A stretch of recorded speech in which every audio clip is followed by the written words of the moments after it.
Selamat malam buat teman-teman yang udah bergabung di webinar gaming kali ini dari Translator Academia dengan judul Cara Membangun Karir sebagai Penerjemah Game. Oke, ya terima kasih buat teman-teman yang udah bergabung dan saat ini kita agak terlambat 5 menit tadi karena nunggu dulu sedikit ya, dan sekarang kita udah bisa langsung mulai aja. Jadi baiklah, saat ini kita akan mulai aja webinarnya ya. Jadi sedikit intro dulu, eh perkenalkan, nama saya Chris, atau nama saya Christian atau dipanggil Chris, dan saya di sini merangkap sebagai host karena em, yang bertanggung jawab sebagai host hari ini ada urusan mendadak yang mungkin tidak bisa dijelaskan ya, maksudnya karena ada suatu kepentingan urgent, jadi saat ini jadinya saya yang membawakan, oke. Dan di sini saya memperkenalkan diri juga. Saya Chris di sini sebagai penerjemah di Digital Trans, dan sedikit background aja, pengalaman saya menerjemahkan itu sudah ada dari sejak tahun 2011, dan saya udah banyak menerjemahkan. Awalnya tuh lebih ke artikel dan penerjemahan lisan, kemudian pengerjaan subtitle, dan target bahasanya itu kebanyakan bahasa Inggris dan menuju Indonesia gitu. Saya sendiri menjadi penerjemah game baru sekitar 3 tahun ke belakang. Udah 3 tahun saya menjadi penerjemah game di Digital Trans, dan saya juga dipercayakan untuk menjadi editor di Digital Trans dengan total penerjemahan kata yang sudah saya lakukan sekitar 1 juta kata ya. Kemudian sebagai pembicara kedua ada rekan saya juga nih, Kak Abigail. Kak Abigail di sini juga sudah menjadi penerjemah game cukup lama ya. Dan Kak Abigail ini juga menguasai bahasa Jepang, dan penerjemahannya banyak dilakukan dari bahasa Jepang ke bahasa Indonesia, dan tapi dia juga mampu menerjemahkan ke bahasa Inggris gitu ya. Dan dia juga sebagai editor dengan total penerjemahan kata sekitar 500.000 kata ya. Ya, jadi pada webinar kali ini kami berdua, saya Chris beserta sama nanti Abigail, akan membagikan beberapa informasi atau beberapa ilmu ya tentang penerjemahan, tentang seperti judul yang sudah disampaikan ya, gimana sih cara membangun karir dalam penerjemahan game gitu kan. Mungkin teman-teman di sini peserta, teman-teman yang sudah mendaftar di sini kebanyakan adalah penerjemah gitu ya, atau mungkin teman-teman di sini adalah gamer gitu ya.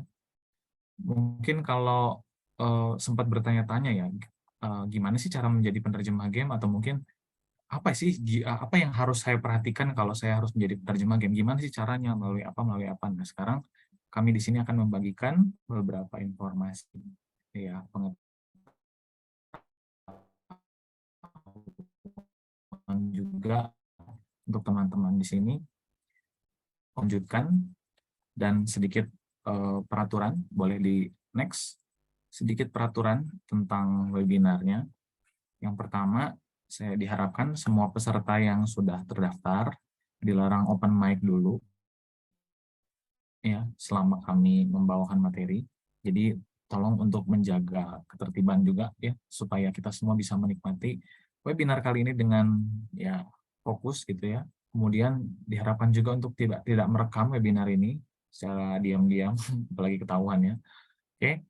Dan kalau misalnya ada teman-teman di sini yang mau bertanya, untuk nanti akan disediakan sesi Q&A di akhir. Jadi kalau misalnya teman-teman punya pertanyaan mengenai apa yang disampaikan nanti, teman-teman bisa catat dulu, keep dulu gitu ya.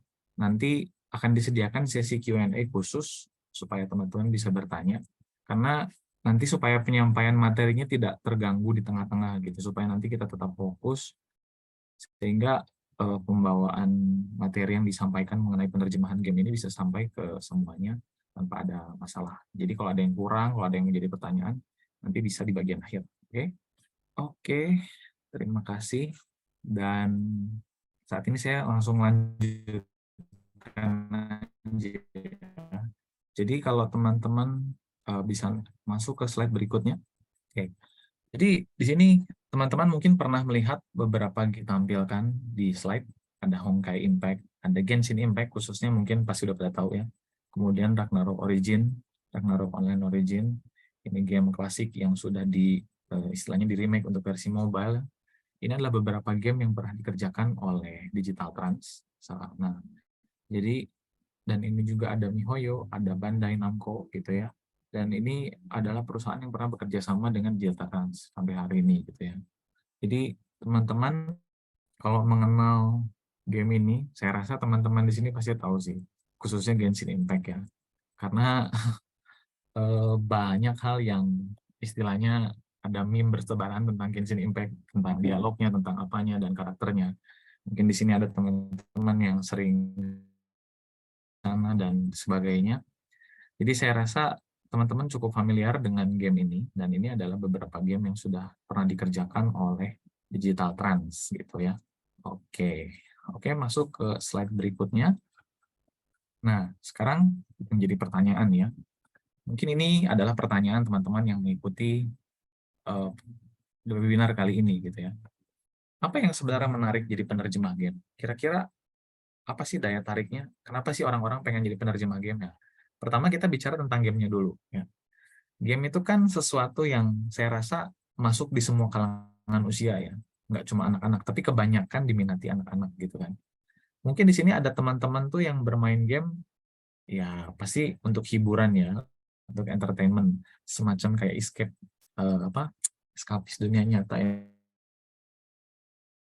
supaya mengobati rasa jenuh gitu ya. Jadi bermain game tuh karena bosen, karena pengen hiburan gitu kan. Dan game tuh bisa masuk ke semua kalangan. Kita tahu banyak jenis game yang dari game-game sederhana seperti ya Candy Crush sampai yang RPG adventure kayak Genshin tadi gitu kan. Kemudian kita makin ke sini juga makin apa ya, mendapatkan akses terhadap game tuh mudah sekali gitu kan. Dulu mungkin orang main game tuh melalui PC kan, melalui komputer. Sekarang udah ada laptop bisa portable gitu ya. Kemudian ada juga sekarang dari HP gitu kan, mobile. Game-game seperti Mobile Legends tuh kan kayak udah masuk semua kalangan gitu ya. Dari anak-anak, tukang parkir, sampai satpam di mall juga mainnya Mobile Legends gitu. Nah, maksudnya penerjemahan game itu menjadi sesuatu yang menarik kalau misalnya kita tuh tertarik di dalamnya gitu ya. Kalau kita sering main, mungkin pernah muncul semacam pemikiran kayak, ini kok bisa ya diterjemahinnya jadi kayak gini, ini kok bisa ya diterjemahinnya jadi kayak gitu. Mungkin ada game-game yang dari luar negeri yang bahasanya mungkin tidak teman-teman kuasai, katakanlah bahasa Mandarin, bahasa Inggris gitu ya. Kemudian sekarang ada yang versi Indonesianya, dan teman-teman akhirnya bisa menikmati game tersebut. Nah itu kan merupakan apa ya, effort dari penerjemah gitu untuk bisa gamenya tuh sampai ke orang-orang Indonesia khususnya kita gitu kan. Ya mungkin ada juga teman-teman di sini yang bermain gamenya tetap dalam bahasa Inggris, itu juga nggak masalah. Tapi menerjemahkan game menjadi bahasa Indonesia itu jadi tantangan tersendiri sebenarnya. Jadi penerjemah game itu memang diminati banyak anak-anak, dan saya rasa banyak orang yang tertarik juga sebenarnya secara tidak langsung untuk jadi penerjemah game gitu. Karena ya itu tadi gitu kan, menjangkau semua orang gitu. Dan penerjemahan game itu ada sedikit berbeda juga dengan penerjemahan pada umumnya. Kalau teman-teman tahu kan, penerjemahan sendiri tuh ada apa, kategorinya banyak. Mungkin ada yang penerjemahan seperti dokumen hukum, legal documents gitu kan, atau mungkin novel, atau mungkin film dalam bentuk subtitle, atau mungkin dubbing, itu semua kan penerjemahan. Dan game itu juga dia memiliki istilahnya kelas atau bidangnya tersendiri gitu. Jadi penerjemahan game ini saya rasa akan menarik untuk teman-teman yang juga bermain game gitu. Karena di dalam proses pengerjaannya sendiri itu akan jadi keseruan tersendiri gitu. Karena kita secara nggak langsung jadi mengetahui background dan apa apa yang mau disampaikan oleh game tersebut. Oke. Nah, sekarang kita lanjut, kita bahas lagi sedikit tentang game yang kita ketahui. Kita masuk ke slide yang berikutnya. Oke. Nah, kan tadi saya udah bilang ya, kalau game itu memang masuk di semua kalangan gitu kan. Dan game itu udah berevolusi gitu ya, dari yang permainan sederhana yang kita kenal sehari-hari, yang nggak tahu sekarang saya masih nemu atau enggak gitu ya. Anak-anak yang mungkin main kelereng, main layangan gitu kan. Kemudian ada yang main petak umpet dan segala macam. Itu juga kan permainan gitu, tapi itu bentuknya tradisional. Terus kita beranjak beberapa tahun ke depan, ada yang namanya dingdong atau arcade game gitu ya. Ini biasanya game fighting gitu ya, game tarung gitu ya. kemudian ada yang game tempur, pesawat, kayak misalnya, ya mungkin teman-teman pernah tahu Dingdong, atau kalau nggak tahu itu ada beberapa tahun yang lalu gitu ya. Karena di beberapa perbedaan generasi mungkin Dingdong apa Kak gitu. Ada kok ya. Tapi saya rasa teman-teman ngerti deh game arcade gitu ya, Dingdong. Ada game fighting yang pakai masukin koin, terus tombolnya hanya dua, terus pakai semacam kayak controller knob gitulah. Kemudian masuk ke konsol. Konsol tuh macam-macam juga. Dulu dari Nintendo, kemudian ada Sega, ada PlayStation yang sekarang sudah sampai 5. Ada pesaingnya Xbox gitu kan. Dan ada juga yang game-game portable kecil handheld seperti PSP, ya, PS Vita gitu ya, atau dulu tuh ada Game Watch gitu ya, atau GameCube. Enggak, itu GameCube agak gede sih. Tapi ya itu udah setengah masuk konsol gitu ya.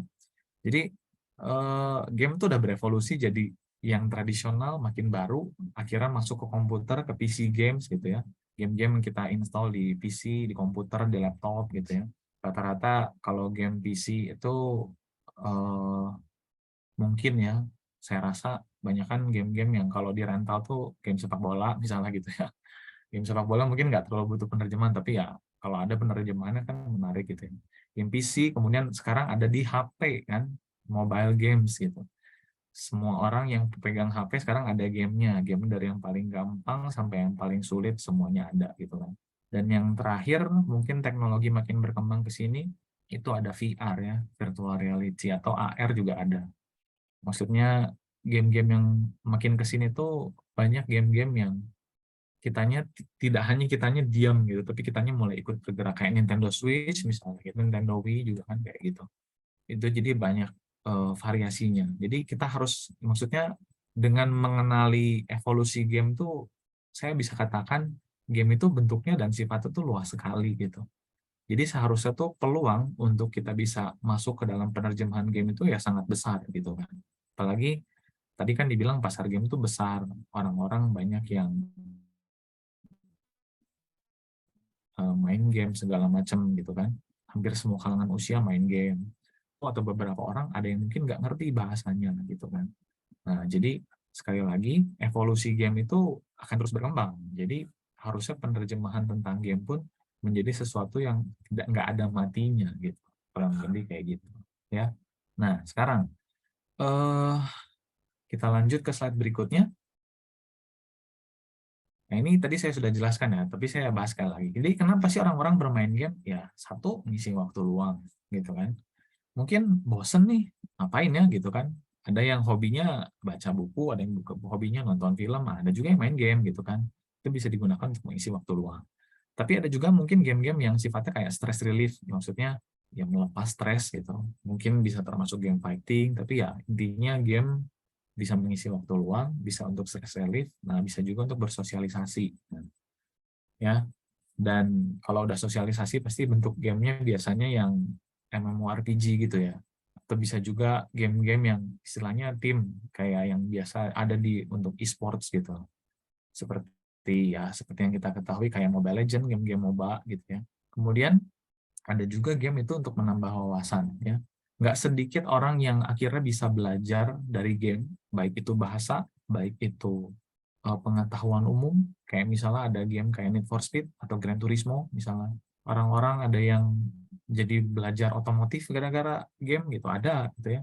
Dan intinya game itu tidak semata-mata hanya untuk melepas stres atau hiburan aja gitu. Skala kecil mungkin mengisi waktu luang atau stress relief, tapi ke depannya kita bisa bersosialisasi, menambah wawasan gitu. Dan kalau misalnya bahasa yang kita gunakan dalam game, penerjemahan kita baik dalam game itu bisa dipakai untuk bersosialisasi dan menambah wawasan, itu bukankah itu menjadi hal yang positif juga gitu. Apa yang kita kerjakan tuh istilahnya menjadi apa namanya? Hal yang positif buat orang-orang yang bermain game gitu. Jadi tidak sedikit juga saya rasa ada teman-teman yang udah main game jadi nambah teman gitu. Kenal orang dari mana, kenal orang dari luar negeri atau dari mana gitu kan. Dari luar kota sekitar dan sebagainya. Jadi game itu sekali lagi tidak bisa dianggap remeh ya. Karena ya cakupannya luas dan istilahnya dampaknya juga besar. Makanya sekarang sampai ada e-sport segala gitu kan. Itu cabang olahraga yang mungkin dulu nggak pernah kepikiran gitu ya. Tapi sekarang tuh ada gitu. Dan beberapa dulu tuh mungkin kalau mungkin sekarang juga masih ada ya, seperti warnet misalnya gitu kan, atau rental game konsol. Di situ juga kita jadi otomatis pasti berkenalan dengan orang-orang yang biasa main gitu. Saya yakin ya, saya sendiri pernah ngalamin gitu ya. Dulu main Dota, akhirnya kenal dengan beberapa orang di sana gitu kan. Akhirnya kita jadi ya berteman dan segala macam. Jadi game itu sebenarnya hiburan yang positif selama tidak berlebihan ya, intinya kurang lebih seperti itu. Oke. Oke, saya lanjutkan. Mari kita lanjut ke slide berikutnya. Boleh lanjut ke slide berikutnya? Oke. Nah ini tadi ya, saya sebutkan juga ada perbedaan game yang berbahasa Inggris dengan Indonesia. Nah, saya coba tanya ya, teman-teman jawab dalam hati aja. Maksudnya teman-teman bisa jawab sendiri. Siapa di sini yang bermain game memakai bahasa Inggris? Atau ada yang mencoba main pakai bahasa Indonesia? Gitu. Mungkin nggak banyak ya. Jadi ini ada sedikit riset yang dilakukannya dari tentang English Proficiency Index. Jadi gini keterangannya. Dalam hal kecakapan berbahasa Inggris pada tahun 2021 nih risetnya, Indonesia tuh menempati urutan ke-80 dari 112 negara di dunia dengan skor 466 poin. Boleh lihat slide selanjutnya tentang riset ini? Nah, oke. Nah, di sini dikatakan Indonesia itu ada di posisi 80. Nah, jadi maksudnya apa sih dari hasil research ini? Ya, maksudnya gini, orang Indonesia kebanyakan yang bermain game tuh bisa dibilang udah lumayan ngerti bahasa Inggrisnya dan bagus gitu.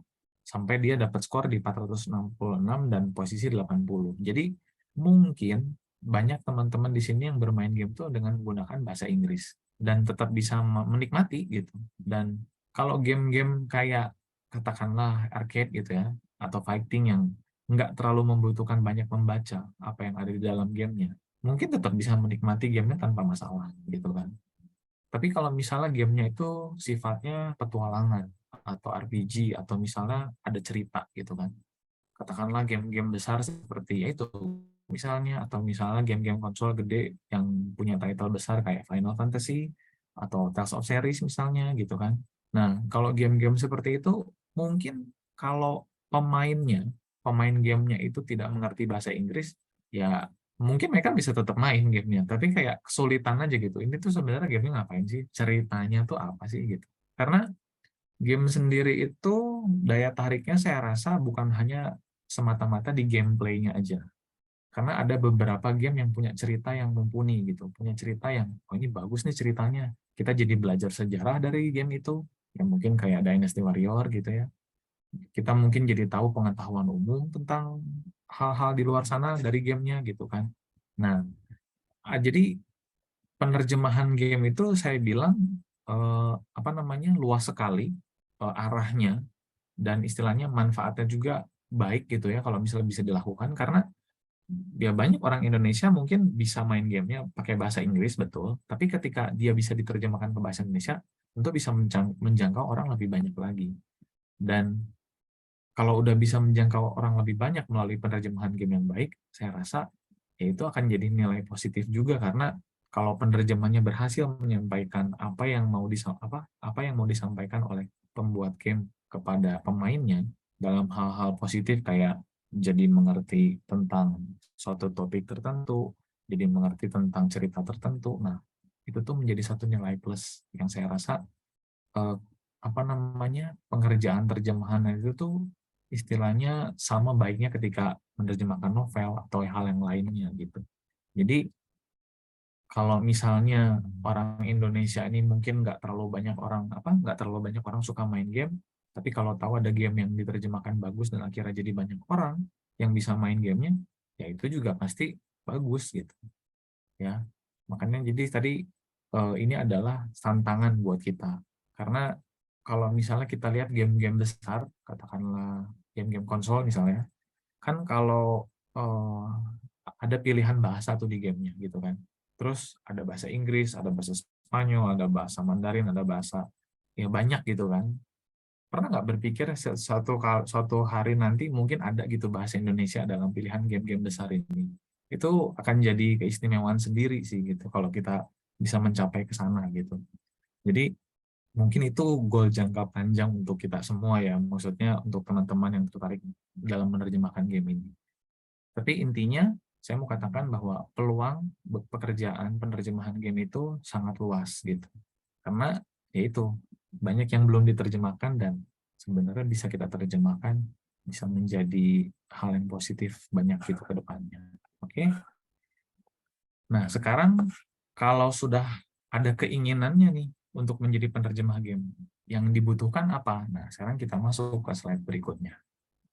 Nah, jadi misalnya teman-teman sudah mendapatkan visi, terus cita-citanya udah dapat, saya pengen jadi penerjemah game. Terus kalau misalnya ditanya, terus syaratnya apa nih kalau untuk jadi penerjemah game? Nah, yang pertama tentu saja menguasai minimal 2 bahasa. Nah, 2 bahasa atau lebih ya. Jadi kalau teman-teman menguasai bahasa Inggris, kemudian dan juga bahasa Indonesia, tentu bisa menerjemahkan Inggris ke Indonesia dan Indonesia ke Inggris. Tapi kalau teman-teman cakupan bahasanya lebih luas lagi, mungkin bisa bahasa Korea, bahasa Mandarin, bahasa ya Spanyol atau berbagai bahasa lainnya gitu ya, itu akan menjadi hal yang ya untuk istilahnya peluang untuk dapat menerjemahkannya lebih terbuka lebar gitu. Tapi yang pasti minimal menguasai 2 bahasa. Dan sangat disarankan untuk bisa lebih menguasai bahasa sasarannya. Kalau Inggris ke Indonesia, ya berarti Indonesianya harus lebih maju daripada Inggrisnya. Dan sebaliknya gitu ya. Karena mungkin kalau kita memahami bahasa sumber, ya mungkin selama kita memahami nggak masalah, tapi ketika menjadi bahasa sasaran itu biasanya membutuhkan pengetahuan yang lebih. Karena kita membutuhkan diksi, kita membutuhkan rangkaian kata atau pola kalimat atau jenis-jenis perbendaharaan kata yang lebih banyak gitu dibandingkan sumbernya. Kemudian yang kedua, memiliki waktu dan perangkat.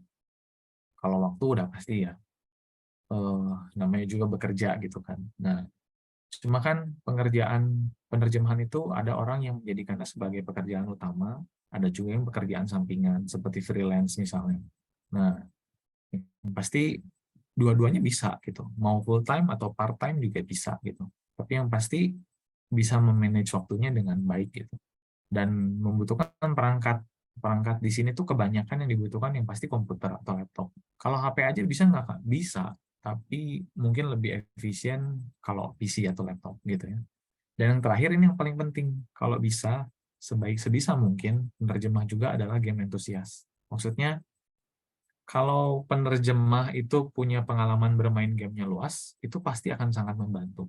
Khususnya untuk game-game seperti RPG, adventure, ya istilah petualangan gitu ya. Untuk game-game seperti itu biasanya kadang ada istilah berulang di beberapa jenis game yang sama gitu. Karena nanti akan paham gitu, ini arahnya kemana, arah kalimat penerjemahan ini kemana gitu. Jadi kayak misalnya kalau teman-teman lihat kalimat-kalimat skill di Mobile Legends tuh kan, misalnya kalimatnya singkat dan segala macam. Nah, mungkin akan terbiasa gitu dengan pola kalimat seperti itu ketika bermain game-game yang lain sejenis gitu ya. Katakanlah game-game FPS juga nanti ada kalimat tertentu yang oh iya ini tuh kalau kalau waktu misalnya waktu mengerjakan penerjemahan, ketika ngerjain terjemahan kalimat ini, oh iya kalimat ini kayaknya saya pernah ketemu waktu main game ini gitu. Nah, jadi kalau udah pernah bermain game dan istilahnya teman-temannya juga game entusias, itu akan sangat membantu gitu. Apakah kalau misalnya penerjemah tapi nggak main game bisa? Bisa, tapi akan lebih mudah atau lebih baik lagi kalau penerjemahnya juga bermain game. Intinya kurang lebih seperti itu. Oke, jadi itu yang hal-hal penting, istilahnya hal-hal dasar penting yang mau saya sampaikan di bagian awal tadi. Jadi sekali lagi, peluang untuk penerjemahan game itu luas gitu ya, dan syarat-syarat ini juga saya rasa bukan hal yang sulit gitu ya. Maksudnya kalau teman-teman menguasai bahasa gitu kan, ada mungkin teman-teman di sini yang mungkin bisa bahasa Inggris karena bermain game, nah itu juga nilai plus gitu ya.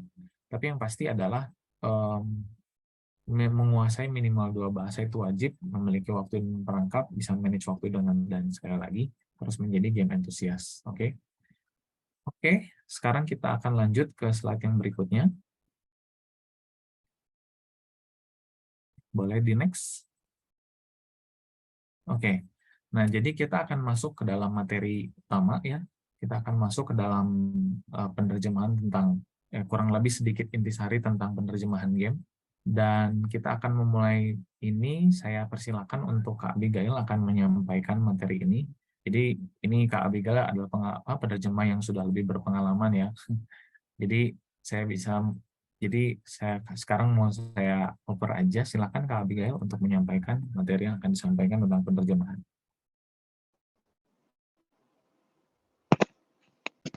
Ya, halo semuanya. Terima kasih Kak. Ya, bagi yang sudah dan saya perkenalkan dulu, saya Abigail. Saya penerjemah dalam language pair Japan English Indonesia. Kebetulan untuk DTA saya mengerjakan Japan Indonesia dan juga English Indonesia vice versa sebagai penerjemah dan editor. Sedikit saya ingin sharing tentang penerjemahan game dan salah satunya yaitu apa yang membuat penerjemahan game unik dan juga bagaimana kita bisa menguasai hal-hal tersebut, gitu. Kita akan mulai.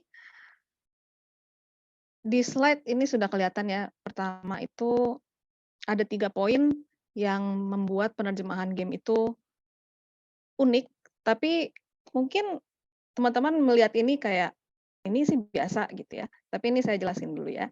Yang pertama adalah singkat, jelas, dan efisien, kedua coding dan variabel, dan ketiga glosarium dan konsistensi. Nah, seperti mungkin ada di sini penerjemah yang sudah berpengalaman di bidang-bidang lain akan mikir, tapi kan singkat, jelas, efisien, glosarium itu di penerjemahan lain juga ada gitu. Nah, di sini kita akan bahas sedikit apa yang membedakan hal-hal ini terutama dalam konteks gaming dan bagaimana kita bisa menguasai hal ini, terutama dalam konteks penerjemahan gaming, gitu ya. Selanjutnya next.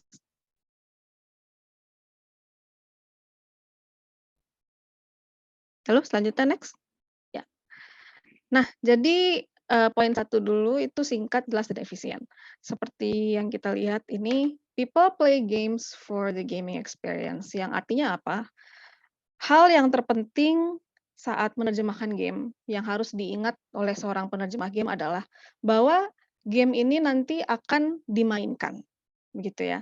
Dan saat dimainkan itu ada hal-hal dan faktor-faktor yang menyebabkan penerjemahan yang singkat, jelas, dan efisien itu penting, begitu.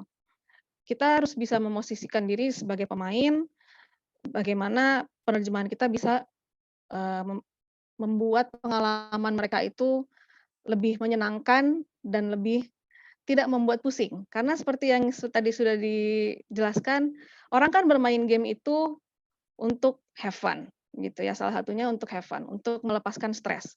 Jadi kalau misalnya kita memberikan teks yang tidak jelas, gitu ya, maknanya ambigu. Ini yang main malah stres gitu. Ini maksudnya apa coba? Saya juga nggak ngerti gitu. Ini saya mesti kemana begitu kan? Kita malah bikin pemainnya stres kan nggak mau seperti itu. Karena game itu nanti akan dimainkan dan orang saat memainkan ini ingin have fun gitu. Jadi kita harus memberikan juga penerjemahan yang sebisa mungkin meningkatkan pengalaman mereka saat bermain, meningkatkan keasikan yang mereka terima saat mereka bermain gitu. Nah, lagi orang kan sangat bermain game itu terkadang ya gimana ya, mereka ingin menghabiskan banyak waktu di gameplay, seperti itu kan. Mereka ingin ke dagingnya gitu.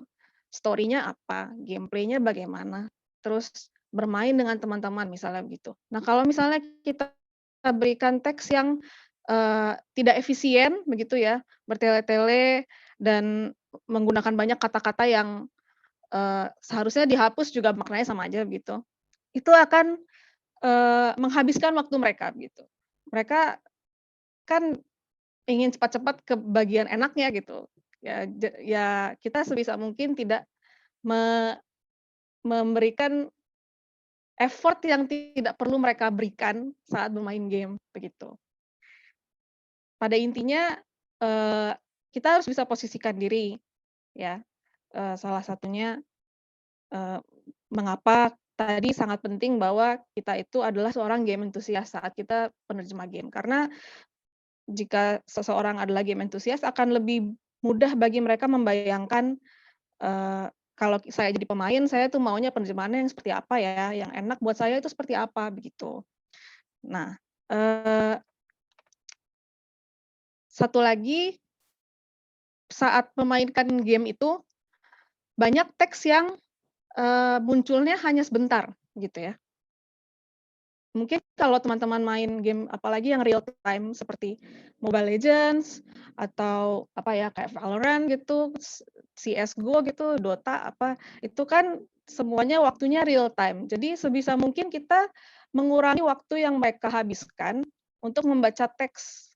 Jadi mereka harus bisa membaca itu cepat dan menangkap maknanya cepat, nggak perlu menghabiskan waktu yang seharusnya bisa dipotong gitu. Apalagi kalau misalnya game-game yang, dimainkannya kompetitif gitu ya.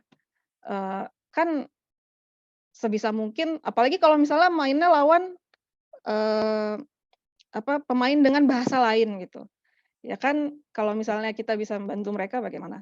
Kap Kenapa tidak gitu ya. Dengan memperlancar pengalaman bermain mereka dan mereka bisa menang gitu ya. Kan siapa pun juga kalau main game ya maunya menang gitu ya, masa maunya kalah? Nggak ada yang main game maunya kalah gitu, begitu. Eee, Kemudian salah satu lagi itu adalah game itu penerjemahannya harus jelas karena bagaimana ya, eee, pengalaman bermain mereka itu kadang-kadang benar-benar bergantung dengan penerjemahan kita. Misalnya dalam menerjemahkan, mmm, apa ya, contohnya jurus gitu ya, jurus. Skill gitu ya. Kalau misalnya kita menerjemahkannya salah, kalau misalnya kita menerjemahkannya ambigu, maknanya bisa ditangkap dengan 2 pemahaman gitu ya, eee, itu bisa benar-benar merusak pengalaman mereka. Benar-benar jadi, "Ini gimana sih? Ini nggak ngerti," gitu, "makainya gimana?" Itu benar-benar bergantung sama kita, antara mereka bisa main game itu atau enggak gitu ya. Jadi benar-benar harus jelas, singkat, kemudian efisien. Itu sangat penting dalam penerjemahan game. Terkadang kata-kata, yang bisa dihapus misalnya seperti, eee, "Apakah Anda ingin memasuki menu ini?" Gitu, dipotong aja, "Masuki menu ini," selesai, gitu ya. Itu kan orang ngelihatnya cepet, simpel, mengerti gitu ya, nggak usah sampai, eee, "Apakah ini itu kan gimana ya, meskipun meskipun cuman sepersekian second gitu, tapi kalau misalnya itu bisa dipotong alangkah baiknya, gitu kan ya. Kemudian yang selanjutnya, terjemahan game perlu memperhatikan peletakan teks dalam game. Nah, eee, mungkin ada teman-teman yang juga pernah menerjemahkan UI website atau aplikasi begitu, mungkin akan menemukan konsep yang mirip, yaitu dalam penerjemahan game itu terkadang kita diberikan satu text box atau, field ya, di mana kita harus memastikan bahwa teksnya muat dalam text box itu atau field itu. Dan kalau misalnya penerjemahannya terlalu panjang, itu akan membuat tampilannya itu berantakan, gitu ya. Nanti kita akan melihat beberapa contoh, tapi intinya seperti itu, eee, kita harus memperhatikan teks itu akan muncul di mana, akan, eee, kira-kira apakah akan membuat tampilannya berantakan kalau misalnya teksnya itu terlalu panjang. Begitu. Itu kita harus perhatikan karena itu mirip dengan terjemahan UI ya, kalau misalnya ada yang pernah menerjemahkan UI, sama seperti itu. Nanti kita akan lihat beberapa contoh ya. Ya, baik. Selanjutnya next. Ya, jadi seperti yang contoh kita bisa lihat ini, kelihatan kan apakah mau langsung menggunakan ingot untuk menukar. Itu di kiri kanannya kan bleber gitu ya. Jadinya kelihatannya kan berantakan gitu, di bawahnya juga lagi tuh, jangan ingatkan lagi hari ini, itu teksnya keluar banget tuh. Jadi ini kita harus bisa pangkas supaya teksnya itu muat dalam box itu dan terlihat rapi, begitu ya. Itu salah satunya. Jadi ini seperti ini tampilan dalam game-nya dan terkadang kalau kita menerjemahkan juga kita nggak bisa langsung lihat gitu ya. "Oh, ini muat apa enggak?" Gitu. Ya kita kadang juga nggak tahu karena waktu kita menerjemahkan kan kita cuma dapat kata-katanya aja, nggak dapat ininya kadang-kadang. Jadi eee, daripada ini harus disingkat apa enggak ya, ini harus muat apa enggak ya, yang mending kita menerjemahkan dengan efisien secara konsisten, gitu. Next.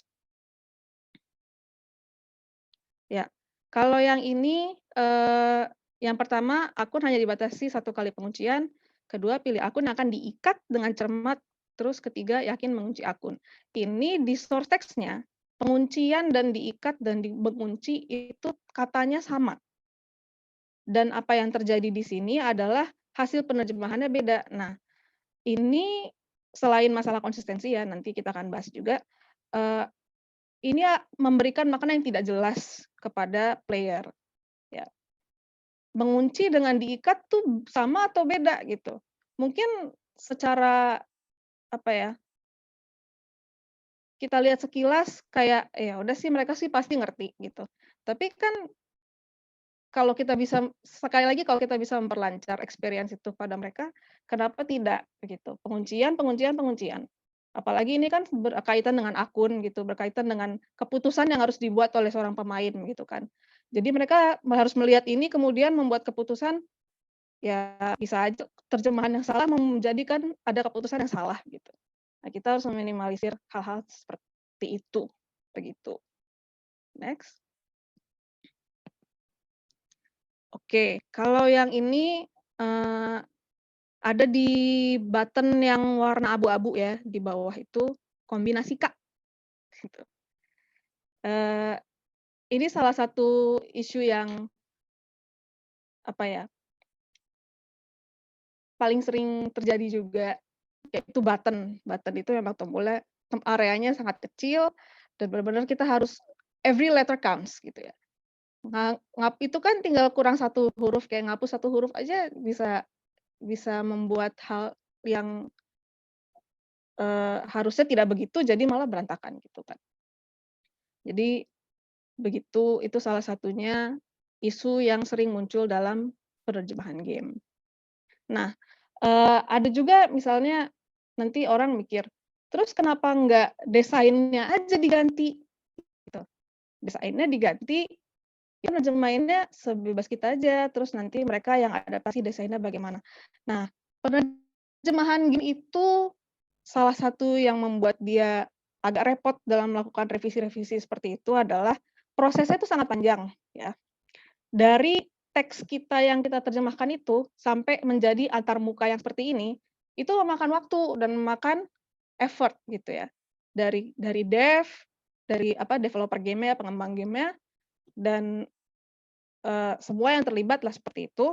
Sehingga kalau misalnya kita harus menunggu sampai, eee, sudah jadi antarmuka seperti ini, dan kita, apa ya, eee, mereka harus ganti lagi dan edit lagi, itu kan membuat mereka ribet gitu ya. Kalau bisa kan, kalau misalnya kita bisa membantu dari sisi kita mengurangi dan membuat terjemahan yang lebih efisien dari awal dan tidak membuat mereka repot, itu kan lebih baik gitu.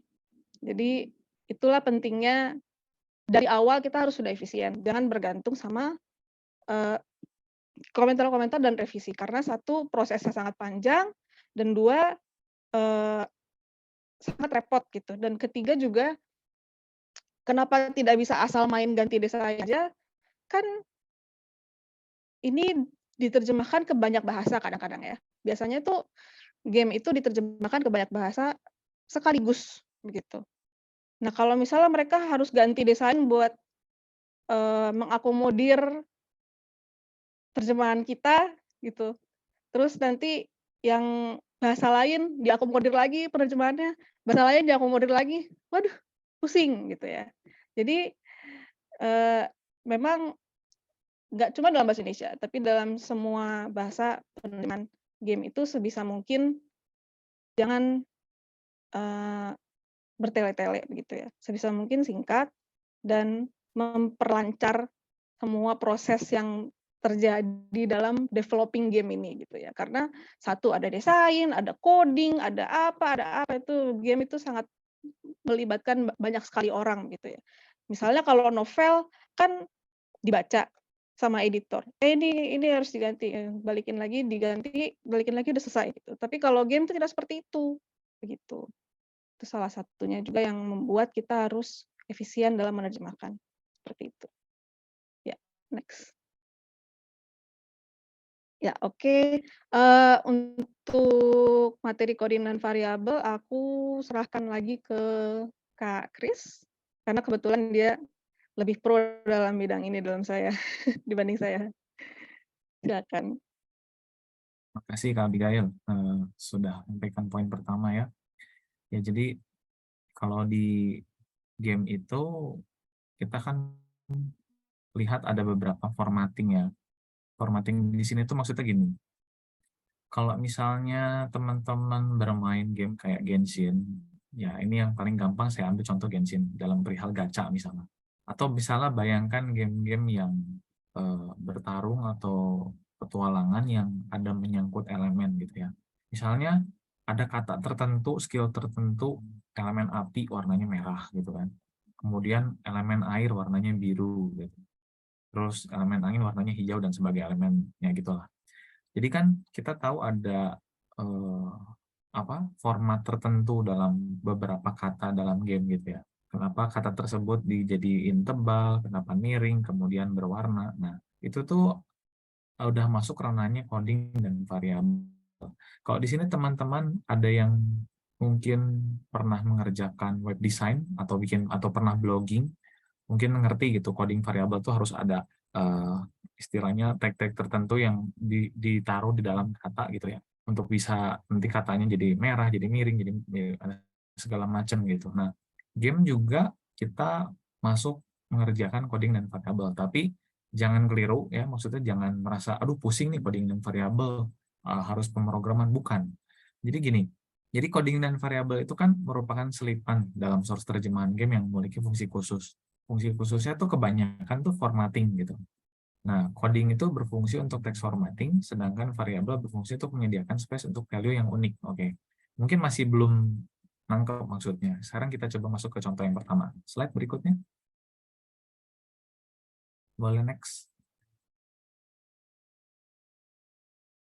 Ya, oke. Nah, variabel tuh contohnya gini. Misalnya kalau kita lihat NPC ngomong nih, misalnya ya, atau misalnya dari sistem, welcome back nama karakter gitu ya, atau welcome back nama grup atau nama guild. Nah kan kalau misalnya nama karakter kan berganti-ganti ya, maksudnya tergantung yang mainnya siapa ya nanti otomatis berganti gitu kan. Nah nanti dalam pengerjaan filenya kita tuh akan terima bentuk file dalam kalimat itu seperti ini, welcome back, ada kurung, ada tanda kurung yang si kurang gini, tengahnya 0 kemudian ini. Nah tiap game itu kan punya variabel sendiri. Nah yang harus dilakukan penerjemah game adalah memperhatikan variabel ini supaya tidak hilang gitu. Kadang ada yang kayak gini tuh dianggap sepele gitu. Jadi spasinya kurang lah, tanda kurungnya mungkin ada lebih spasi gitu kan. Atau mungkin kalau hanya sebaris gini mungkin masih gampang. Tapi kalau udah satu paragraf panjang, terus nanti ada tanda baca yang kehapus satu, nah itu repot gitu. Mungkin teman-teman pernah bermain game-game yang formatting atau programmingnya tuh ngaco gitu. Jadi kayak ada coding nembus banyak gitu, jebol gitu ya. Nah, itu tuh biasanya karena ada satu tanda baca yang kehapus ketika penerjemahan ya, sehingga ya rusak gitu, jadinya teksnya rusak gitu. Contohnya tuh ya ini masih gampang, welcome back, nama karakter, mungkin tuh nama karakter atau nama apa gitu, jadi dia udah otomatis menyesuaikan gitu. Ini variabel. Sekarang yang kedua tentang coding, boleh slide berikutnya. Nah, Nah, ini coding tuh ya ini kalau ada yang pernah mengerjakan web design atau blogging, ya mungkin pernah lihat kode-kode seperti ini, kurung siku begini. Ada color sama dengan, terus ada kode hexadesimal untuk nentuin warna gitu kan. Nah, misalnya kalau kalau yang biasa gacha di Genshin nih, kalau nama apa? Gacha SSR berarti warna ungu gitu kan, atau yang very rare gitu. Atau misalnya game-game yang istilahnya punya kode warna. Nah, itu tuh ketika kita terjemahkan, ketika dikerjakan penerjemahannya, kalimatnya tuh ya seperti ini. Dan yang pasti coding ini tuh jangan sampai ada tanda baca yang hilang gitu. Kalau ada spasi ya, ya maksudnya dijaga juga. Jadi kalimat antar spasi antar daftar katanya dalam satu kalimat pun tetap diperhatikan gitu. Karena berarti kata purple yang kode ini yang mengapit kata purple akan mengubah warna purple jadi warna ungu misalnya kayak gitu. Nah, dan juga harus diperhatikan gini. Ini kan kalau dalam bahasa Inggris misalnya kita abaikan dulu nih kodenya ya. Dalam bahasa Inggris itu adalah purple pet guaranteed gitu kan. Diterjemahkan menjadi pasti mendapatkan pet berwarna ungu gitu kan, pasti dapat pet ungu. Nah, ada kalanya struktur kalimatnya juga harus diubah gitu. Kalau kita menerjemahkan dari bahasa Inggris ke bahasa Indonesia, ya tentu saja kita target bahasanya menyesuaikan dengan struktur kalimat yang kita ketahui bahasa Indonesia gitu. Kita nggak bisa nerjemahin purple pet guaranteed jadinya ungu pasti dapat pet, ya secara struktur salah gitu. Nah, yang jadi masalah dalam coding, kalau misalnya katanya panjang, tapi kita harus masih menyusun kalimatnya supaya sesuai dengan struktur target bahasanya, yaitu dibutuhkan ketelitian gitu. Kalau tadi poin pertama itu dibutuhkan efisiensi, yang kedua dibutuhkan ketelitian. Karena selain kita mengubah struktur kalimat, kita harus mempertahankan codingnya juga dengan benar gitu. Nah, kalau satu kalimat gini mungkin masih gampang. Sekarang kita masuk contoh ketiga. Next slide. Nah, kalau kayak begini, ini bisa jadi PR kan. Maksudnya ini kalimat ini udah lebih panjang, tapi di dalamnya ada variabel iya, ada coding iya. Nah, di sini dibutuhkan yang namanya ketelitian sih, pasti banget gitu. Dan saya pernah juga lihat segmen yang jauh lebih panjang dari ini gitu. Dan ini contoh yang istilahnya lumayan aja gitu. Ini kan misalnya it's the target, kemudian ada backslash n kecil gitu. Biasanya itu page break ya.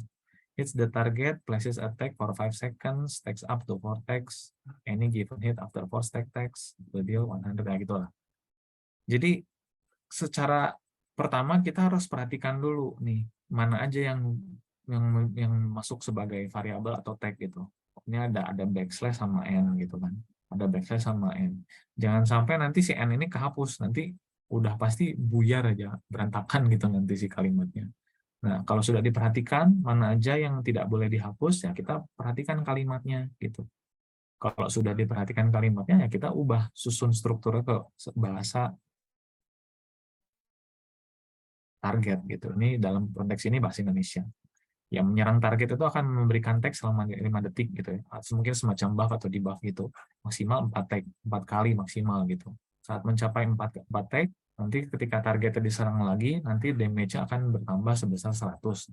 Nah, biasanya kan kalimat-kalimat gini ada di game mobile gitu kan, atau game-game adventure yang istilahnya untuk menggunakan satu skill kita kombinasikan dengan skill lain, terus kita dengan tim nyerang lagi strateginya mau gimana. Nah, bayangkan kalau ini tuh diterjemahkannya tuh aneh, rancu, keliru gitu. Pasti nanti yang main juga, ini kan deskripsinya bilang gini, tapi pas dipraktekin kok nggak kayak gitu ya.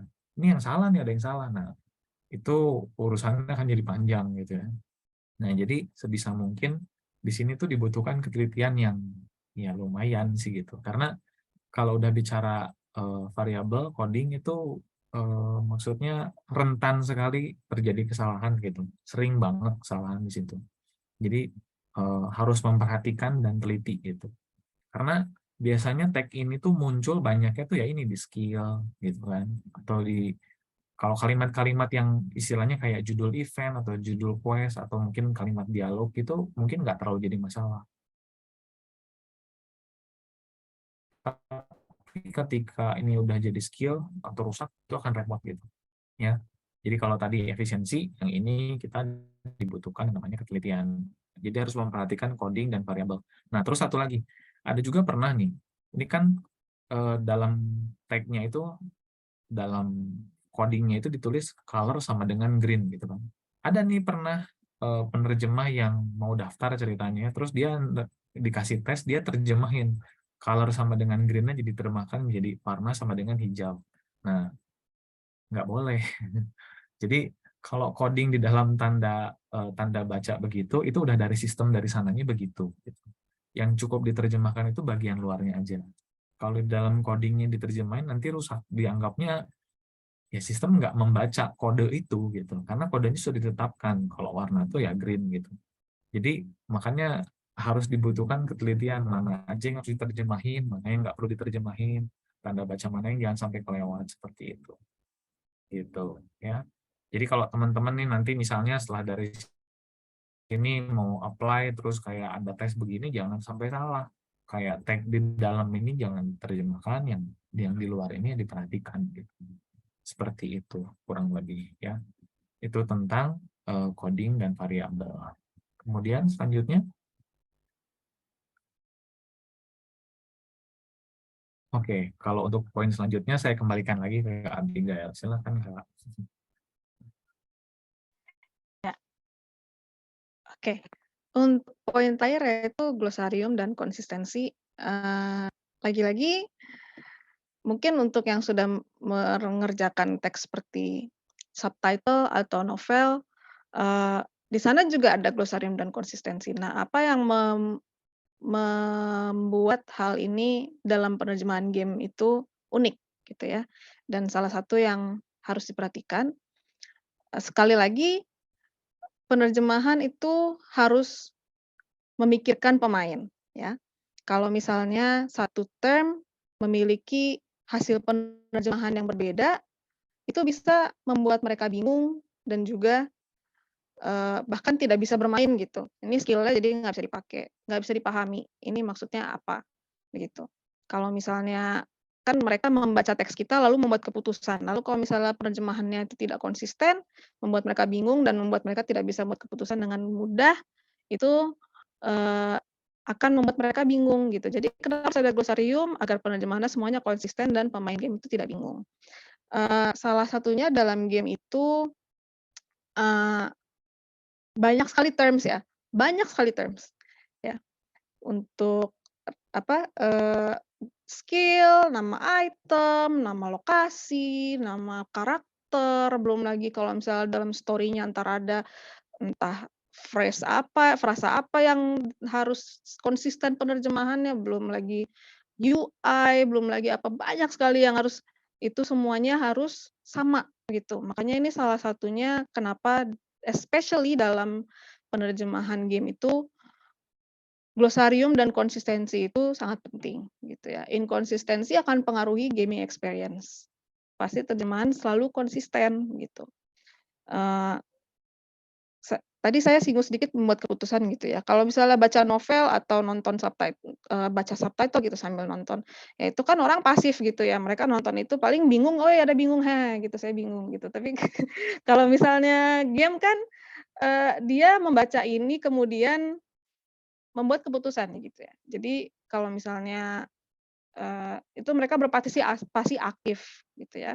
Kalau misalnya mereka bingung, tidak konsisten, itu akan sangat merusak pengalaman bermain, gitu. Bentuknya tuh glosarium tuh seperti apa sih? Glosarium tuh apa ya? Saya belum nerjemahin, belum ngasih tahu ya tadi ya. Jadi glosarium itu adalah satu set istilah-istilah, eee, game, misalnya ya, kalau misalnya dalam game ya game, istilah-istilah yang ditemukan saat menerjemahkan, itu dikompilasikan dan jadi satu koleksi dalam berbagai macam bentuk. Nanti kita akan lihat berbagai macam bentuknya, yang akan memudahkan penerjemah dalam menerjemahkan dan bisa di-refer ya, direferensi saat lagi menerjemahkan kalau misalnya term ini tuh harus diterjemahkannya seperti apa, gitu. Eee, Salah satunya juga dalam penerjemahan game itu yang membuat banyak isu konsistensi adalah banyak term, istilah yang dibiarkan kalau misalnya dalam especially dalam Inggris ke bahasa Indonesia ya, banyak istilah yang dibiarkan saja dalam bahasa Inggris, gitu. Itu juga banyak. Jadi tidak semua istilah diterjemahkan dan tapi ada juga yang diterjemahkan, jadi ini penerjemahannya seperti apa, gitu. Itu kenapa dalam game itu salah satunya itu sangat penting, yaitu refer ke glosarium, begitu ya. Kita akan lihat next slide.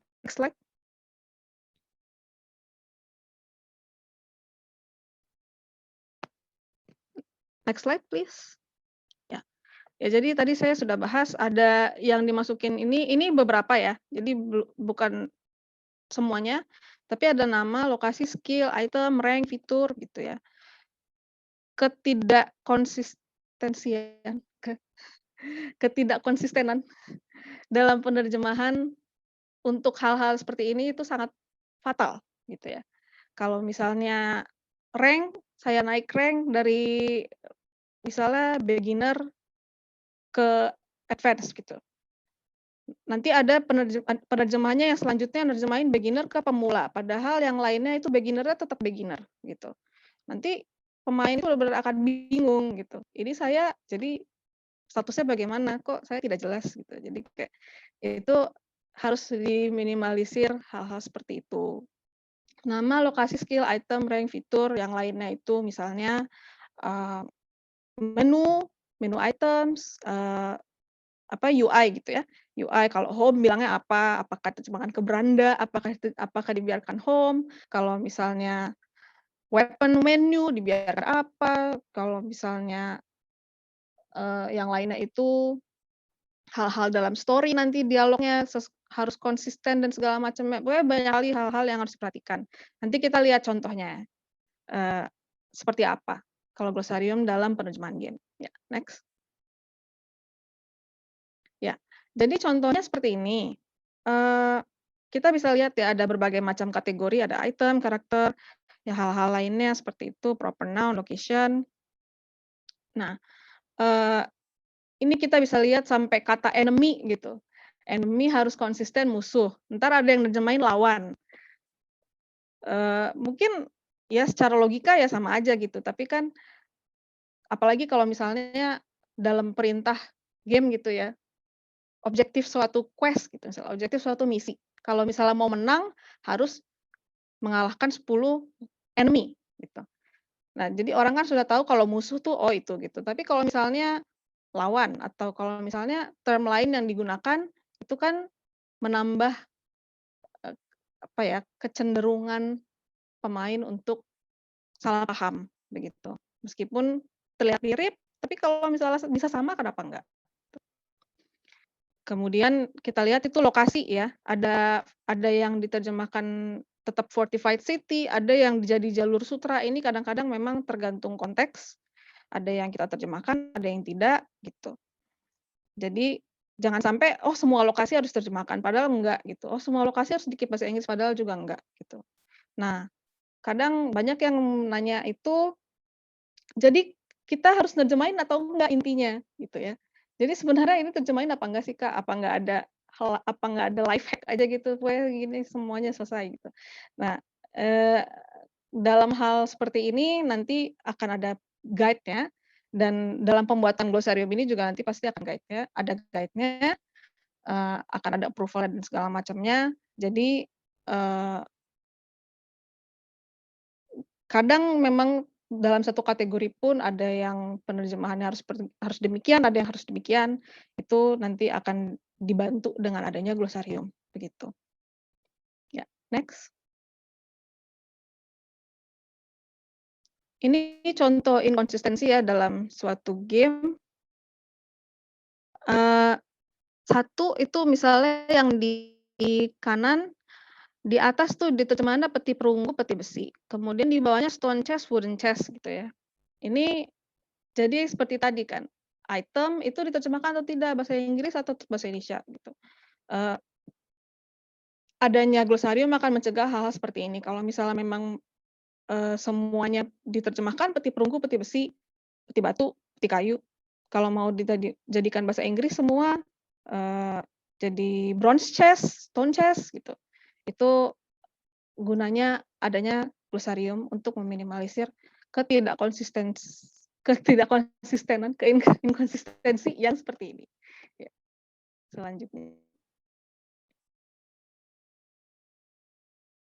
Nah, ini participate in Peak Arena to receive rank rewards. Kemudian di bawahnya diterjemahkan ikuti. Lalu ada lagi kata participate in arena bla bla bla bla, di bawahnya diterjemahkan berpartisipasi. Nah, ini mungkin sampai kata participate nggak masuk glosarium, mungkin bisa jadi.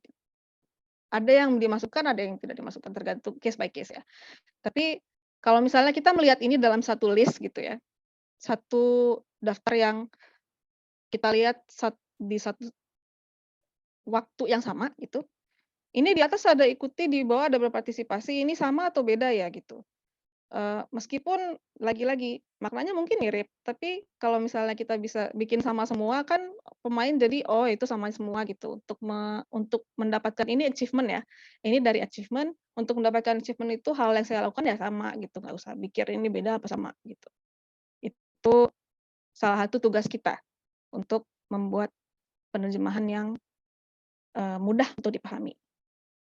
Next. Nah, ini kita agak masuk ke makin teknikal sedikit ya. Mungkin, teman-teman udah banyak yang menerjemahkan dengan CapTools. Ini CapTools yang salah satu yang kita gunakan itu Phrase. Nah, eee, kalau misalnya kita udah ada glosarium gitu, kalau begitu cara refer-nya ke situ gimana ya? Cara dalam pengerjaannya bagaimana proses kita dalam menerjemahkan dengan referensi glosarium itu, gitu.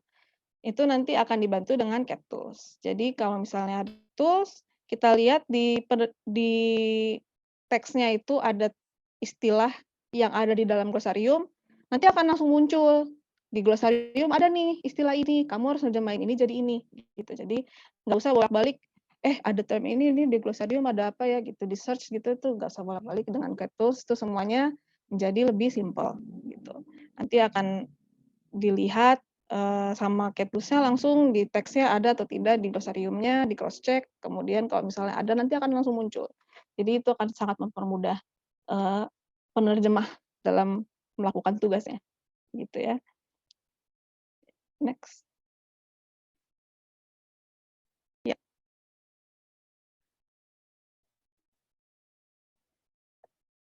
sekian untuk materi, mengenai glosarium dan CapTools. Selebihnya akan saya kembalikan lagi ke Kak Kris. Oke.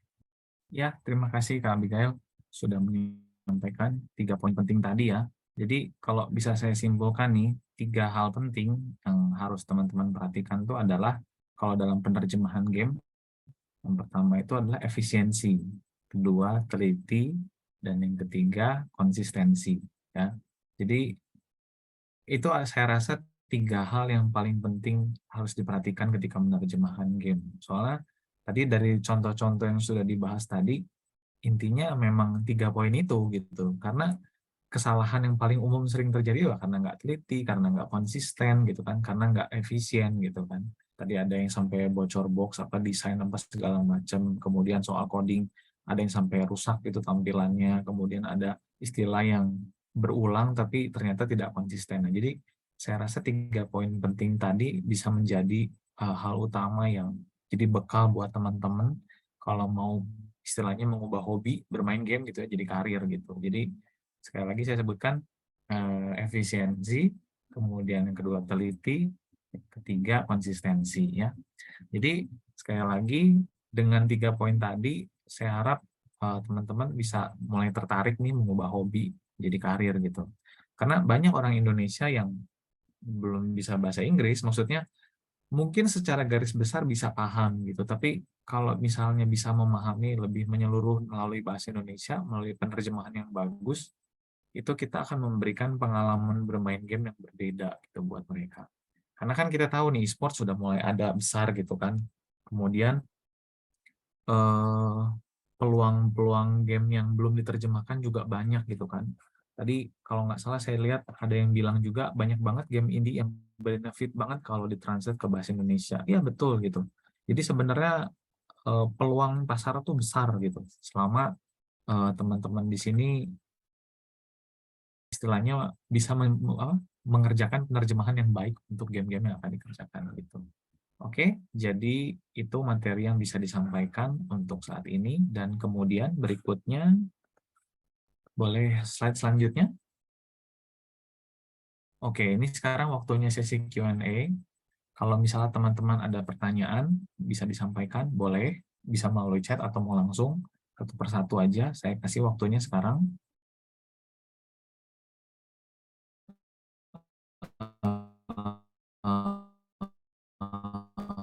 Kalau misalnya tadi udah nyimpen keep, oke. Oke, yang pertama nih.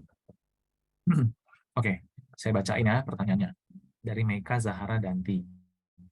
Bagaimana trik menerjemahkan game dengan background yang tidak ada kulturnya di Indonesia? Misalnya menerjemahkan dengan gaya bahasa Pirates atau gaya omongan English novels zaman 1880-an. Oke, sebentar ya, satu persatu. Oke, dari sini dulu. Ini kalau saya mau bantu jawab gini, saya selalu percaya proses penerjemahan itu bukan sekadar kita memindahkan bahasa mengubah bahasa satu ke bahasa yang lain. Tapi saya percaya bahwa penerjemahan itu 80% riset dan 20% penerjemahan. Artinya bisa dikatakan penerjemah tuh pengetahuannya harus luas dan kita harus banyak riset gitu. Karena kalau kita nggak riset, ya tadi kan gaya bahasa Pirates atau omongan Inggris novel zaman 1880-an, kita sebenarnya bisa sesuaikan dengan kira-kira bahasa yang mirip dengan yang kita tahu di Indonesia itu gimana gitu.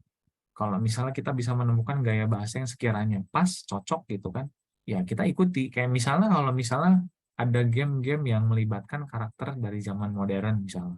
Terus dia suka ngomong pakai gaya bahasa yang slang gitu kan, atau slangian atau santai gitu. Ya kita bisa menggunakan diksi zaman sekarang kayak skuy gitu kan, atau zaman now atau apa gitu istilahnya, istilah-istilah yang kita ketahui di zaman sekarang, atau kita bisa incorporate memes juga gitu misalnya. Ya misalnya kayak ya jangan jangan jangan gegabah misalnya. Apakah bisa se seburuk ini ya, semacam kalimat-kalimat itu. Jadi sebenarnya triknya untuk menerjemahkan game dengan kultur yang tidak ada di Indonesia, sebenarnya kita bisa lebih ke penyesuaian. Itu tuh ada di materi lokalisasi sebenarnya namanya. Gitu. Jadi istilahnya kita melokalkan pengetahuan atau informasi yang ada ke bahasa kita sehari-hari gitu. Ya itu dibutuhkan riset dan tentu saja berwawasan gitu. Maksudnya kita harus menambah pengetahuan juga gitu tentang itu. Oke, ini saya coba yang raise hand dulu. Boleh saya persilakan. Ini Alivio Maulidia. Mau langsung bicara? Oh, bismillah. Apa suara saya terdengar? Ya. Ya. Ya. Pertama, terima kasih Kak Kris dan Kak Abigail, materinya sangat menambah wawasan saya.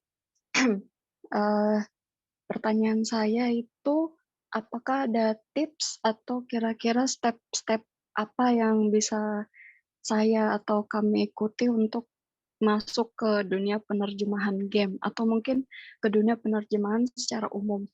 Saya background-nya bukan sastra, jadi itu kayak jadi tantangan ya untuk build portofolio mungkin atau tidak punya pengalaman menggunakan CAT tools itu seperti itu Kak. Terima kasih.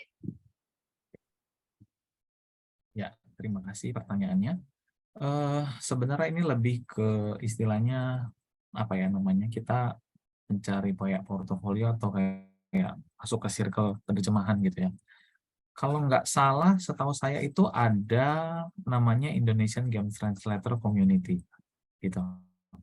Nah mungkin bisa cari dari situ. Maksudnya kalau ada, maksudnya gini, bersosialisasi itu memang penting kalau bicara soal kerjaan sih memang. Jadi di satu sisi kita mungkin kalau bisa kenal dari orang-orang seperti itu, kita bisa masuk ke sana gitu.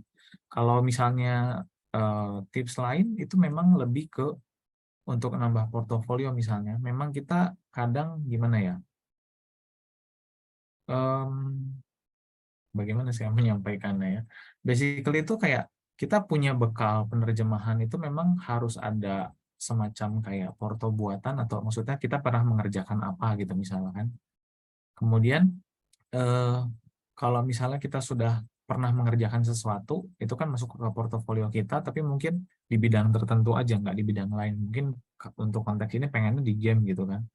Ya mungkin teman-teman juga bisa mulai mencari dari orang-orang yang sama-sama bermain game sih, tapi lebih kebanyakan melalui komunitas yang ada sih, kurang lebih seperti itu.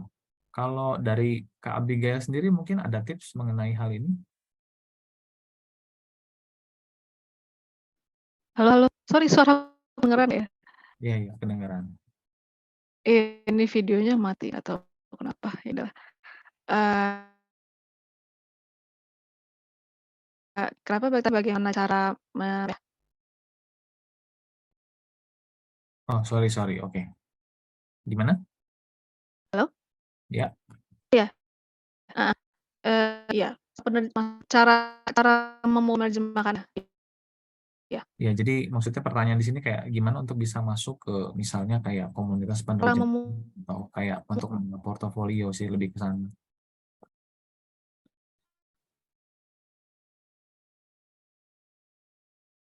Kalau mulainya sendiri sih, bagaimana ya, memang pada awalnya saya kalau secara pribadi itu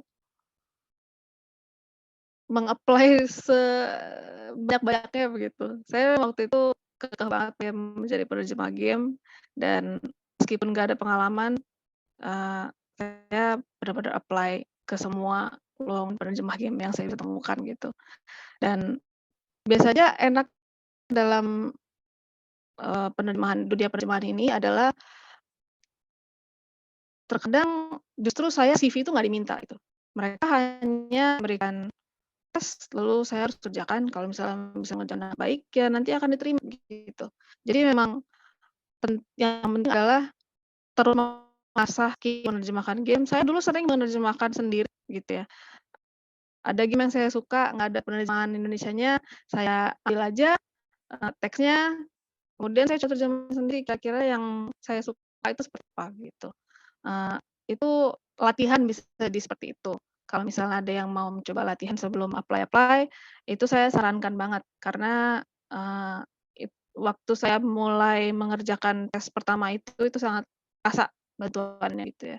Kalau misalnya karena saya sudah pernah mencoba-coba sendiri menerjemahkan game itu seperti apa, melihat teksnya seperti apa, sebaiknya seperti apa, gitu, begitu. Sisanya sih benar-benar beranikan diri aja, gitu ya. Banyak orang nanya ke saya, "Harus ada sertifikasi nggak? Harus ada ini nggak? Harus ada ini nggak?" Yang penting adalah pada akhirnya adalah kemampuan kamu mengerjakan baik atau tidak, gitu. Itu sih yang paling penting. Yap. Oke. Semoga itu bisa menjawab pertanyaannya ya. Oke, saya lanjutkan dulu ke pertanyaan yang di chat biar ganti-gantian. Ini ada dari Rico Donalius. Tools apa yang cocok untuk translate game-game konsol RPG, Kak? Oke. Ini maksudnya tools yang gimana nih? Maksudnya apakah tools seperti CIT tools tadi atau gimana? Maksudnya kalau tools untuk translate game-game konsol RPG sebenarnya nggak ada spesifik untuk menerjemahkan game apa ya. CIT tools itu maksudnya lebih ke membantu kita menerjemahkan lebih mudah aja supaya bisa memeriksa kata-kata tidak konsisten, untuk memeriksa tanda baca yang salah, lebih mudah gitu. Kalau ada error-error tuh gampang memperbaikinya. Sebenarnya nggak spesifik untuk game RPG juga, cuma biasanya kan kalau game RPG itu kan lintas apa ya, lintas menu gitu, kayak ada UI, ada quest, ada teks, apa segala macam, itu kan membutuhkan tools yang tepat. Kayak makanya CIT tools tuh digunakan di sini gitu. Jadi kalau CIT tools sendiri tuh sebenarnya ada yang umum tuh ya, biasanya ada Trados, ada Phrase atau MemSource dulu namanya, sekarang Phrase terus. Ya lupa sih, cuma yang pasti ada bisa menggunakan CIT tools tadi itu bisa aja untuk menggunakan semua gitu. Nah ini tadi kebetulan juga saya baca ada pertanyaan yang dari Adani Nur Sabrina nih. Untuk CIT tools biasanya disediakan penerjemah atau mencari sendiri. Nah itu sebenarnya kebanyakan tergantung dari teman-teman tempat mengerjakan ini di mana. Mungkin ada beberapa yang dikasih, ada beberapa yang sendiri gitu. Nah, kalau misalnya ya, sendiri itu memang kita harus belajar sih. Itu menggunakan tuh belajar. Kurang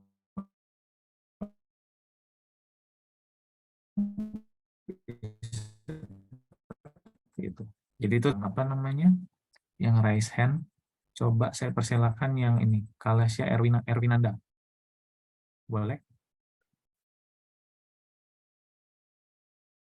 Testing, pas suara saya kedengeran? Ya, kedengaran. Oke, saya mau klarifikasi dulu sebelum saya nanya nih. Jadi tadi yang saya dengar dari Abigail, kalau ingin memulai karir itu cara terbaiknya ya pasti sosialisasi kan, sosialisasi dengan orang-orang translator lain, benar. Dan kalau belum ada portofolio, cara terbaiknya itu ya coba kayak kasih kayak post di online, kamu translate-nya kayak gimana? Misalnya saya translate game yang belum ada translation Indonesia, saya kasih kayak, kalau di translate di Indonesia kayak gini nih. Kayak gitu kan ya? Ya nggak sih? Yang bagian terakhir gimana, sorry? Misal kayak kalau belum punya portofolio sama sekali, belum ada koneksi gitu. Cara terbaik selanjutnya tuh kayak ngambil kayak misalnya game yang belum ditranslate, terus kayak kasih contoh, kalau ditranslate tuh kayak gini loh. Kayak gini nih, nuansnya gitu-gitu. Secara di Oh, online, di post di online. Kayak gitu nggak sih? Ya kan? ya. Mungkin itu tuh jadi sifatnya kayak sampel versimu gitu ya. Misalnya versi kita, misalnya ya itu bentuknya jadi seperti sampel untuk diterjemahkan, untuk dikasih lihat. Bisa juga sih melalui seperti itu. Oke, oke. Jadi itu yang pertama, klarifikasi saya. Jadi pertanyaan, ah, halo? Ya, gimana? Oh enggak, Halo, saya kira ya. Eh, Mbak Abigail mau ngomong. Saya kira Mbak Abigail mau ngomong. iya, iya. Kalau Ical aja ya. yang teks seperti itu nggak harus juga bisa juga. Tadi saya masih sebagai Enggak jelas, Mbak. Enggak jelas. Sorry. latihan penggunaan body. Kalau di report Suaranya nggak jelas ya. Iya. Kalau sorry, mungkin buat Kak Abigail, kalau agak kurang jelas, agak susah, mungkin diketik di chat aja dulu. Nggak apa-apa kalau misalnya masih gangguan. Oke, boleh dilanjutkan tadi? Tadi sebenarnya Sri Dewi nih yang ngambil pertanyaan tadi itu juga. Jadi memang kalau kita bisa kan ya kayak inisiatif ambil game yang belum diterjemahin ke Indo, terus kita bikin kayak rough draft translation Indo misalnya, terus ditunjukin ke developer atau kayak sekedar nih terjemahan Indonesia kayak gini, kayak kita langsung kontak developers gitu misalnya. Oke, mengerti. Ya, Karena bisa kan sih. kalau kita maaf Pak, bentar. Karena kan kalau Ya, kita harus sosialisasi ke translator, mungkin kita bisa sekalian kayak apa ya, kayak nembak kayak apa ya, apa sih istilahnya itu kayak nembak tembakan kosong gitu ke developer kayak, halo, saya ingin kayak memberikan kayak contoh kalau gamemu ditranslate di Indonesia bisa kayak gini nih dan ada base-nya di Indonesia kayak gitu. Oke.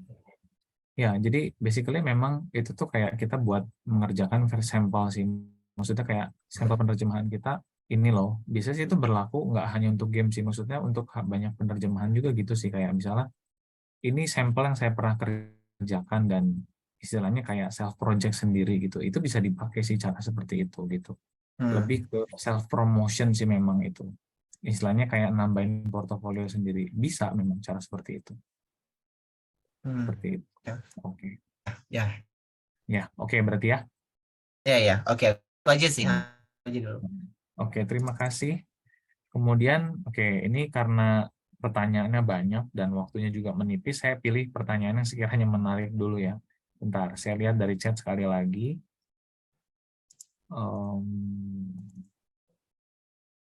Oke, ini. Tadi ada yang bertanya, nah ini, Evarini Diary. Bisa nggak penerjemah yang nggak suka game menerjemahin game? Oke, sebenarnya bisa, tapi biasanya akan lebih kesulitan gitu, dan hasilnya nggak akan sebagus yang biasanya menerjemahin game. Tapi maksudnya gini, kalau tadi kan dibilang di awal kalau salah satu persyaratan penerjemah game yang baik itu adalah dia game entusias gitu kan. Jadi kalau dia bermain game, setidaknya dia akan familiar dengan kalimat-kalimat atau istilahnya penerjemahan atau kata-kata yang akan dipakai dalam gamenya sendiri gitu.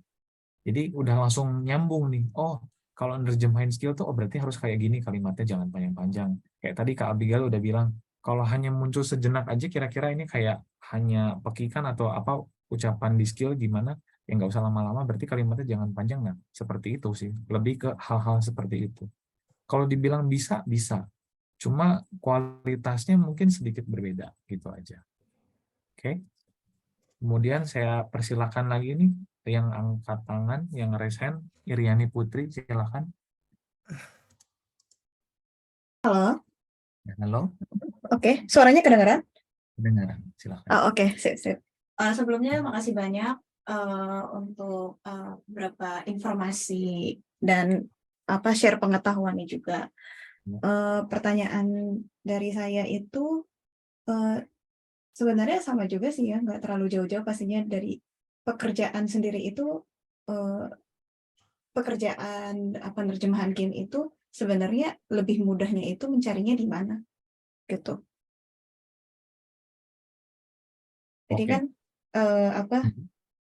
sebenarnya saya juga udah mulai bukan udah mulai sih, saya juga sebenarnya udah pernah masuk ke dunia seperti itu gitu kan. Tapi saya masuknya itu ke dunia localization gitu, bukan ke penerjemahannya, which is beda kan. Tadi sempat dimention kan, localization beda lagi dengan penerjemahan gitu. Nah, cuman saya pribadi ngelihatnya kalau misalnya penerjemahan game bahasa Indonesia ini masih sangat sangat jarang sekali gitu kan untuk bisa ditemukan dengan mudah gitu. Nah, saya penasaran kalau misalnya untuk nyari-nyari loker kerjanya itu di mana gitu. Mungkin bisa di-share.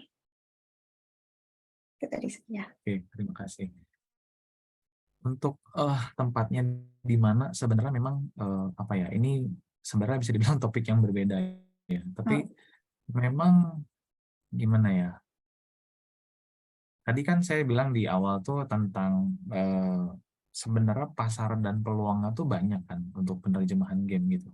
Cuma memang mungkin yang jadi kendala adalah bagaimana kita meyakinkan developer gamenya diterjemahkan ke bahasa Indonesia.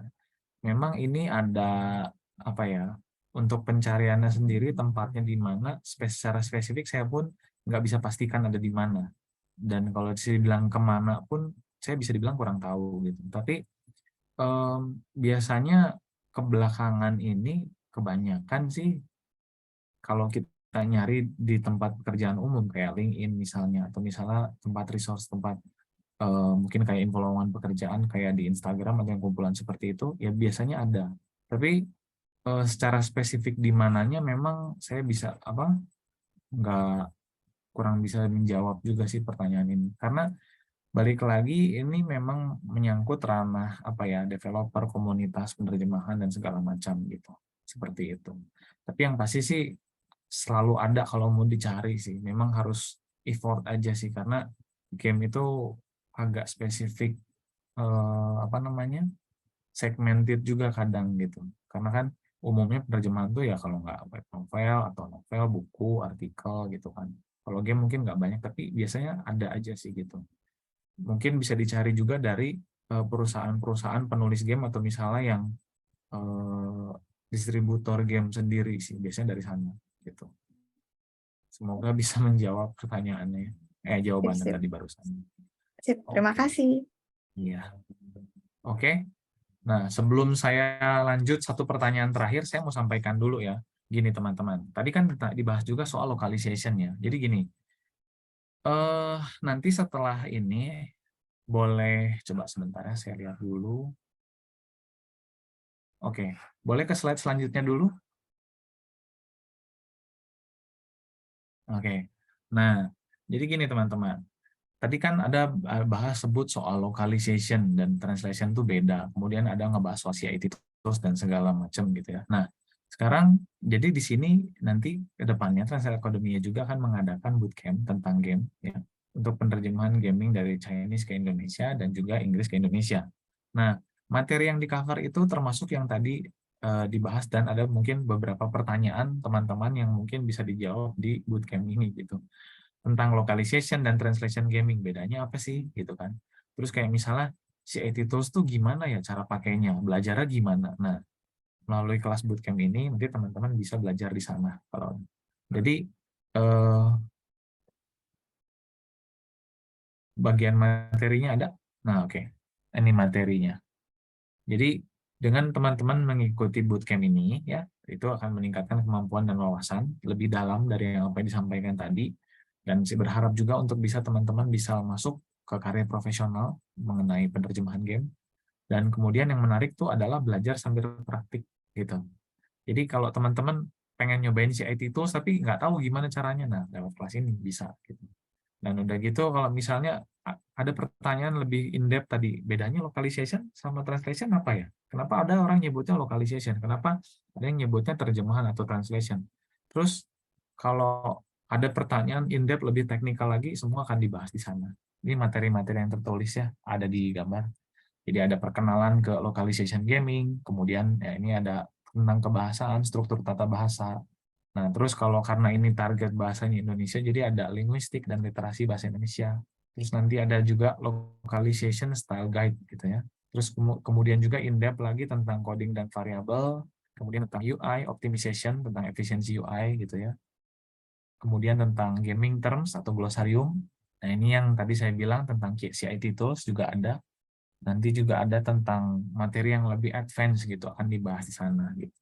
Jadi dengan kelas bootcamp ini teman-teman yang bergabung bisa mendapatkan pengetahuan, wawasannya juga, pengalamannya juga, jadi lebih siap gitu kalau misalnya menghadapi istilahnya materi tentang penerjemahan game ke depannya gitu, seperti itu. Oke, jadi oke. Mungkin itu aja dulu yang bisa disampaikan karena waktunya sudah terbatas juga ya. Jadi mohon maaf untuk teman-teman yang istilahnya udah bertanya dan nggak sempat dijawab.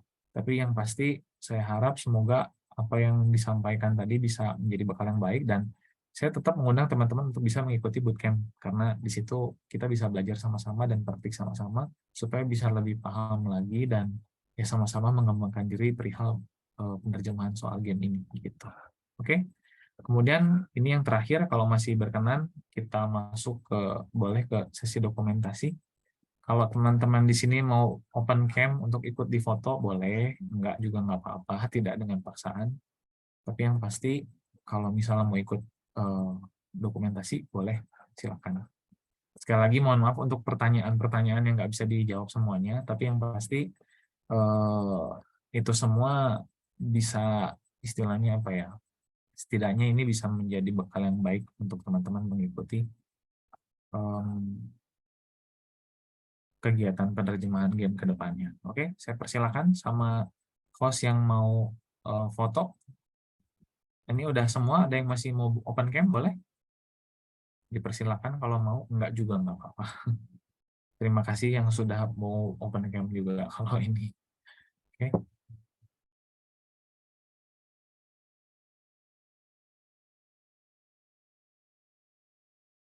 Boleh hostnya? Saya persilakan.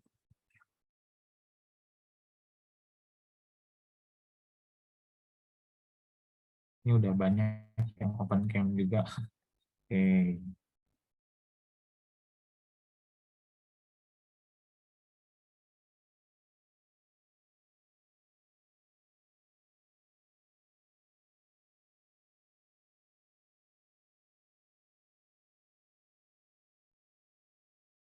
Oke, sebentar. Hostnya mana nih mana?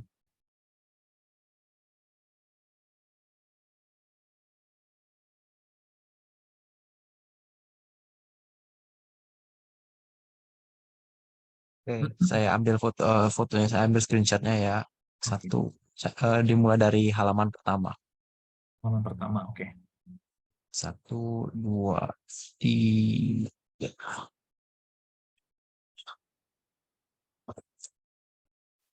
Lanjut ke halaman kedua. 1, 2, 3. Yap, halaman berikutnya. Oke, halaman ketiga. 1, 2, 3. Oke, itu aja. Saya kembalikan lagi kepada hostnya. Oke, ya. Jadi untuk teman-teman yang sudah difoto dokumentasi, dan sekali lagi mohon maaf nih untuk beberapa pertanyaan yang belum sempat terjawab, tapi saya harap kalau teman-teman berminat untuk mengikuti bootcamp, sangat open juga, kami bisa mengajak teman-teman untuk bergabung di sana, belajar sama-sama khususnya, karena saya rasa juga mungkin informasi knowledge tentang penerjemahan gaming mungkin belum banyak ya gitu. Jadi saya rasa ini bisa, semoga ini juga bisa menjadi awal yang baik gitu. Mungkin ke depannya untuk ke depannya kita bisa sama-sama gitu. Karena komunitas game nerjemahin